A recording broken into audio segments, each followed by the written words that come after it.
യൂട്യൂബിലൊക്കെ കുറേ വീഡിയോസ് ഉണ്ട്. പിന്നെ ഇവിടെ മൈൻഡ് മാപ്പ് എന്ന് പറഞ്ഞൊരു സംഭവം കേട്ടാൽ ഞാനിത് വന്നു. ഞാൻ 9th തൊട്ട് പഠിക്കുന്നതാണ്. സൈലത്തിന്റെ ഓൺലൈൻ ക്ലാസ്സിൽ യൂട്യൂബ് ചാനലൊക്കെ കാണുന്നുണ്ടായിരുന്നു. അപ്പൊ അങ്ങനെ എനിക്ക് ഭയങ്കര ഇഷ്ടമായിരുന്നു ഇവിടെ വരാൻ. അപ്പൊ അങ്ങനെ കയറിയതാ.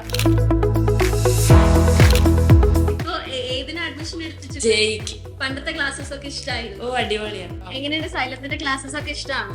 നല്ല ക്ലാസ്. കുറച്ച് സ്റ്റുഡൻസ് ഫ്രണ്ട്ലി ആണെന്ന് തോന്നുന്നു. സൈലത്തിൽ ആദ്യം ക്ലാസ് ഉണ്ട് 10th പിന്നെ പ്ലസ് 2 ക്ലാസ്സിനൊക്കെ വന്നിട്ടുണ്ടായിരുന്നു. പണ്ടത്തിന്റെ ക്ലാസ് കേൾക്കാറുണ്ടായിരുന്നു. ഇപ്പൊ എന്തിനാ ജോയിൻ ചെയ്തിട്ടുള്ളത്? മൊത്തത്തില് സൈലം ഇഷ്ടപ്പെട്ടോ? സോഷ്യൽ മീഡിയ, യൂട്യൂബ്, ഇൻസ്റ്റാഗ്രാം എല്ലാമായി കേട്ടിട്ടുണ്ട്. ഓക്കെ, അപ്പൊ ആദ്യമായിട്ടാണോ ഇങ്ങോട്ടേക്ക് സൈലത്തിലോട്ട് വരുന്നത്? അതെ ഫസ്റ്റ് ടൈം. +1 +2 ഒക്കെ ക്ലാസ് കേൾക്കാറുണ്ടായിരുന്നു ഓൺലൈൻ ആയിട്ട്? ഓൺലൈൻ യൂട്യൂബിൽ കേൾക്കലുണ്ടായിന് +1 +2.